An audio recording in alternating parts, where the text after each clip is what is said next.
engine running. Liftoff. We have a liftoff.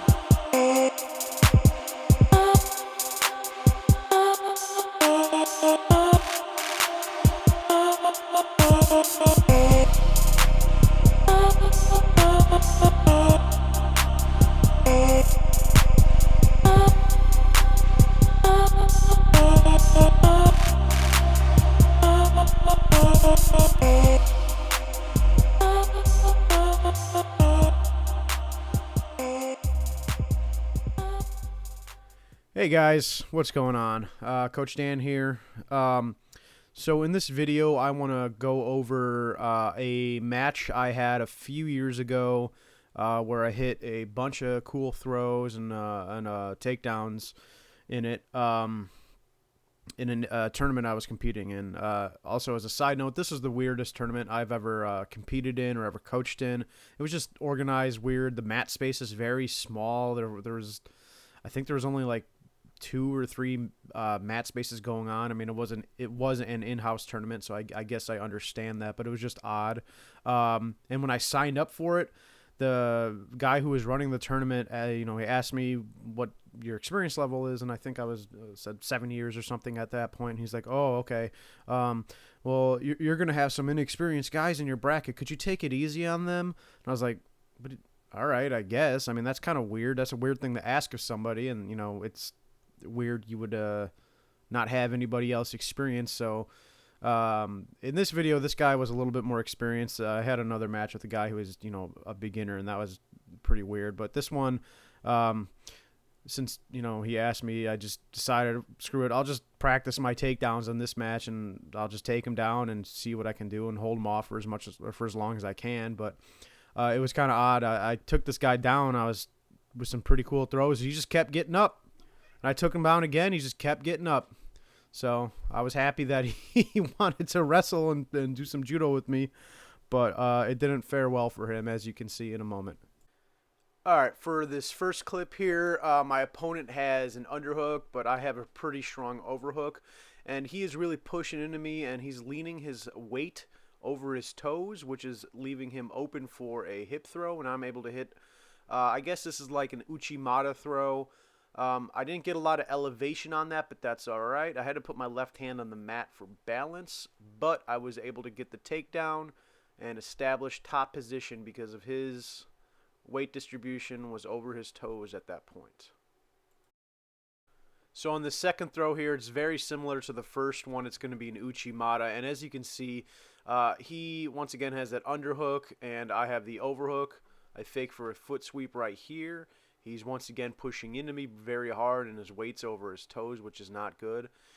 He tries to wrap up my leg right here and go for some sort of trip, which is letting me establish that inside Uchimata hook, and I go for the throw right here.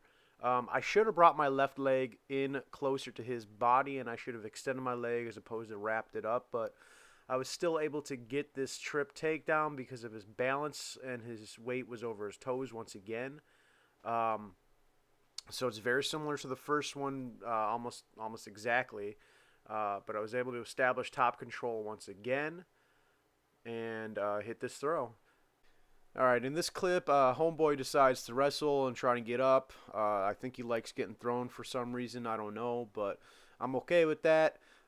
He starts establishing a double leg takedown, but he's on his knees and he's got no power there. I'm able to defend that with a nice sprawl, get my hips back, and that guillotine grip around his neck.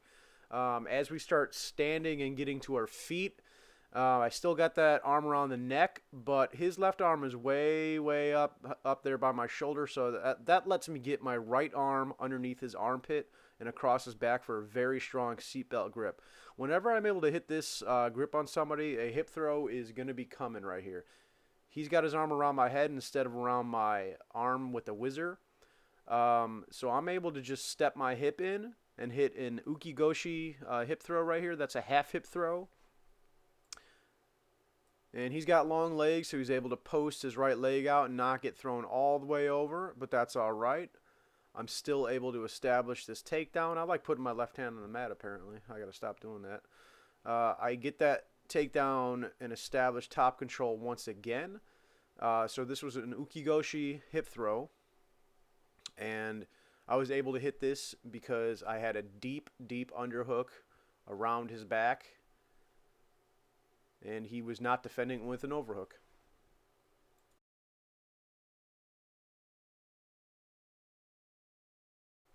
All right, in this clip, we're once again on the feet. He's reaching over my head. He's trying to grab that head grip right there. He's allowing me to get my underhook, which is okay, but this time he switches from the head to a strong whizzer right here. Um, he's trying to use that whizzer to, I don't know if he's trying to throw me or just muscle me around, but he really, really digs in right here. Gets me moving, but that's okay. I reestablish. I square up. My hand is on his head to push it away. I transfer my left hand to his tricep right here, and I step my leg all the way across and throw my hips all the way across for an ogoshi throw, and that picks him up, and I use that right underhook right there to wheel him over flat on his back, and I have a side control established right away, and I was able to hit this really, really big throw. It was probably one of the biggest hip throws I've ever hit in competition. It was super clean, super quick, and it caught him off guard, I think. I don't think he liked that too much. But yeah, I had the underhook, and I was able to hit that with my hips all the way across for the ogoshi throw.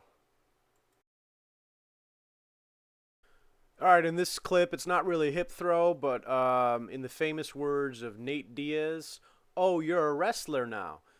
Homeboy tries to shoot in on me from the feet. I just hit this massive, massive sprawl on him. Shot my hips back, got my weight on the back of his head, got my legs away from his hands, and I was able to defend that double leg pretty easily. Um, as you can see, he's on his knees, so he's got no power right there. I should be on my toes, honestly. I don't. I mean, I was going for a guillotine right here. I wasn't as refined as I am today, but I'm still was able to get my hips back and defend from the takedown and start attacking for a choke right there.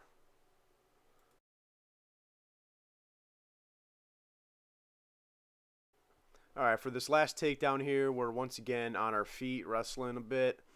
Um, I'm trying to establish some sort of overhook or underhook on him. I didn't really feel like shooting and doing much mini double legs in this match from distance, but I'm able to get my right arm, or I'm sorry, my left arm underneath his armpit for that underhook right there, and he's really, really standing up straight right now.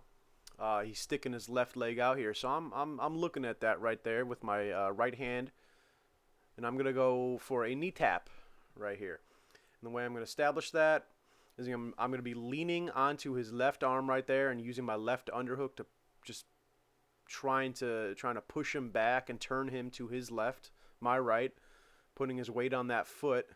And once he steps forward here, I'm just gonna take a nice deep step with that right leg, tap that knee, and just basically sprint through him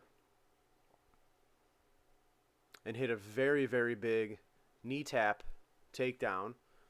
I don't know if this has a judo name in it for it, but I just call it the knee tap because it's what I learned when I was doing some wrestling back in the day. But yeah, I was able to establish once again a side control at this point, and it was a pretty big takedown. And as you can see, I'm in a pretty deep side control right here. Um, he wasn't really moving at this point. It was later in the match, so I mean, I figured I might as well just go from this deep side control to a knee on belly, and you'll see that in a moment. Right now I'm cross-facing him, keeping his shoulders pinned to the mat. I shift my weight to a standard side control, slide my knee up for a knee on belly. Gonna sit there for a moment, drive my knee into his stomach, cause some discomfort right there. And then I decide to slide it all the way through in a moment here and go to mount. Still riding, I'm still riding. He's trying to cross face me or do something. I'm not too sure.